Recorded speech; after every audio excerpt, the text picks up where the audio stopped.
Madame la vice-présidente du Conseil général, monsieur l'adjoint au maire de Nantes, monsieur le directeur général de la création artistique, mesdames, messieurs, comme il vient d'être dit, les bis sont devenus ce moment incontournable dans la vie du secteur culturel et du spectacle vivant.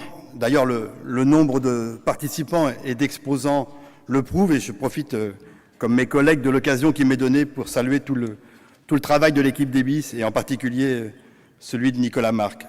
Les bis, c'est en effet un moment d'échange, c'est ce moment d'échange que nous attendons, c'est ce moment de rencontre, de relations économiques, de relations professionnelles, mais c'est aussi, je l'espère, un temps consacré à la réflexion sur la situation du spectacle vivant, un moment qui doit nous permettre de croiser nos analyses, d'esquisser des perspectives et, je l'espère, d'engager de nouvelles coopérations.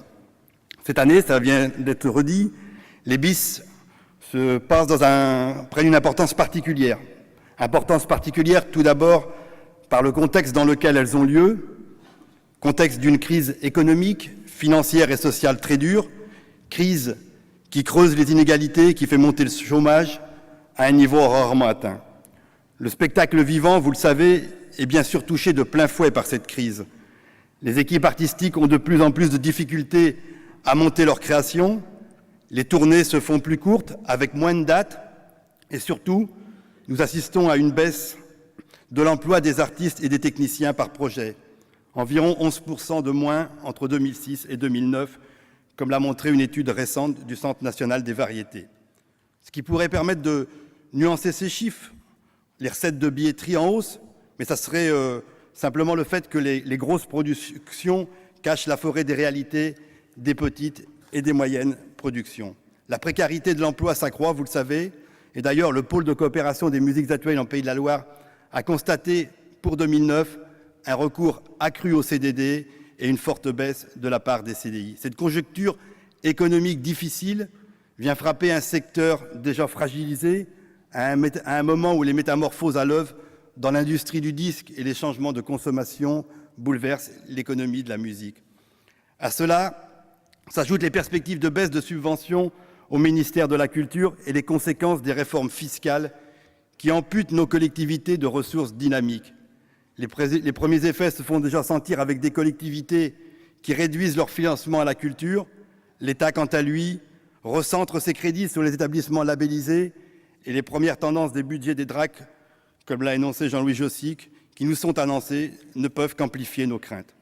La hausse de la TVA devrait également avoir des répercussions sur les ventes, la fréquentation des spectacles et les budgets des lieux et des équipes artistiques.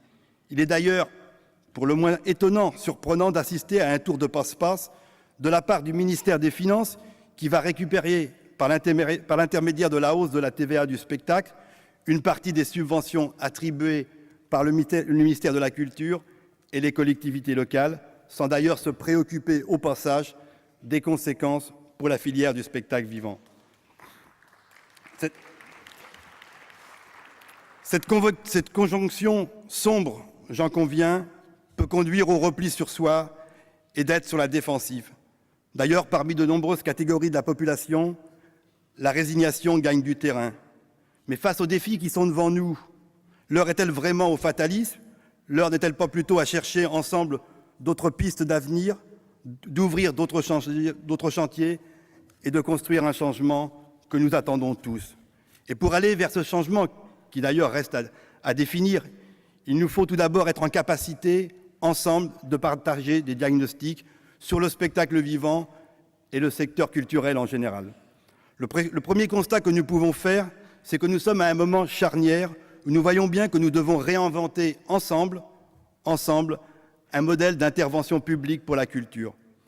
La montée en puissance des politiques culturelles des collectivités territoriales et des moyens consacrés à la culture a permis ce formidable développement des propositions de spectacles, de lieux, d'événements, favorisant l'accès des publics à la culture. Et au-delà de la réelle contrainte budgétaire qui pourrait en partie peut-être être levée, la question qui nous est posée à nous, collectivités, est celle de l'organisation de nos interventions, de leur complémentarité. Et ce n'est pas en interdisant à une collectivité d'intervenir dans le champ culturel que l'on y répond. La réforme territoriale, en plaçant le débat à ce niveau, n'a pas apporté de bonnes réponses à la question de l'articulation des politiques culturelles. C'est évidemment beaucoup plus complexe de réfléchir à cette articulation que de vouloir opposer les collectivités entre elles ou à l'État. Les collectivités territoriales sont aujourd'hui, et ça a été dit et redit, des acteurs majeurs pour la vie culturelle. Nous devons pouvoir, et nous le voulons, continuer à favoriser la diversité culturelle et artistique sur nos territoires. Mais cela suppose pour les collectivités de pouvoir définir ce qu'elles constituent pour elles être un service public de la culture dans les territoires. Pour nous, l'existence d'une vie culturelle diverse, partout et pour tous, est une condition de notre projet de société. En Pays de la Loire, nous faisons de la vie culturelle de proximité une priorité. C'est ce qui nous anime dans la mise en place de l'aide à l'emploi dans les cafés culture.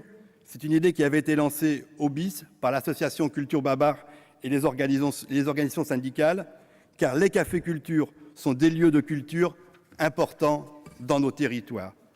Nous pensons que les régions doivent pouvoir intervenir au plus près des habitants.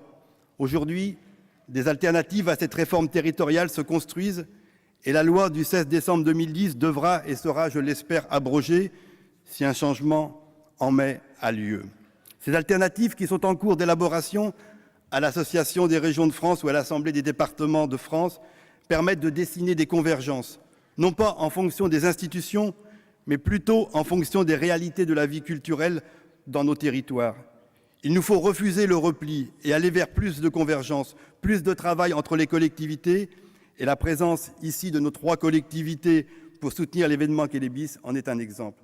De nouvelles modalités d'intervention publique supposent également une autre relation entre les acteurs culturels et la puissance publique. Il s'agit peut-être une fois pour toutes d'en finir avec le fait du prince. Pour nous, les politiques culturelles doivent se construire avec ceux qui font vivre la culture. D'ailleurs, les élus, bien sûr, auront toujours des choix à faire, mais ces choix doivent pouvoir s'appuyer sur une concertation permanente, voire une co-construction des politiques publiques avec les acteurs culturels.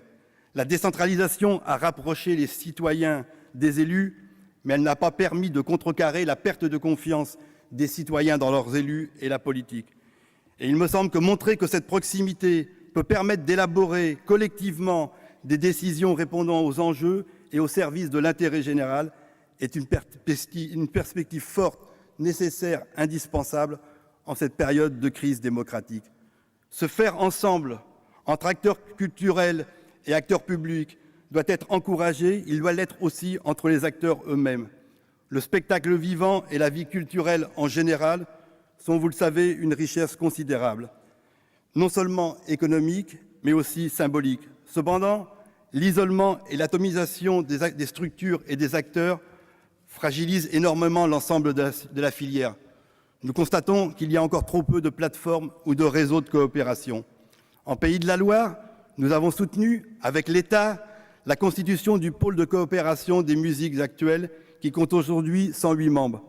Les travaux de ce pôle ont permis d'identifier des métiers nécessitant un soutien régional comme les développeurs d'artistes, mais surtout, elles ont permis de connaître l'organisation de la filière et de mesurer son importance en termes d'emploi et de création de richesses, évaluée à 250 millions de budget et 2500 salariés.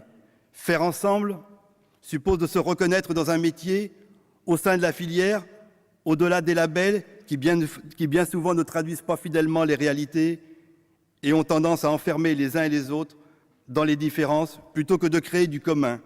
Il me semble que c'est dans cette voie du faire ensemble qu'il faut avancer. La question pour nous est donc bien comment avancer. Et pour parapher le philosophe Alain, ce n'est pas le tout de faire des constats, le tout est de les appliquer, et c'est, vous le savez, pas le plus simple. Et passer de la parole aux actes suppose de prendre des risques, d'accepter l'incertitude, voire même l'échec dans ce que l'on entreprend. Cette prise de risque, ce droit à l'erreur sont nécessaires pour avancer, me semble-t-il. Les collectivités territoriales ont démontré qu'elles sont de véritables laboratoires de l'action publique et nous revendiquons pour les collectivités locales un droit à l'expérimentation.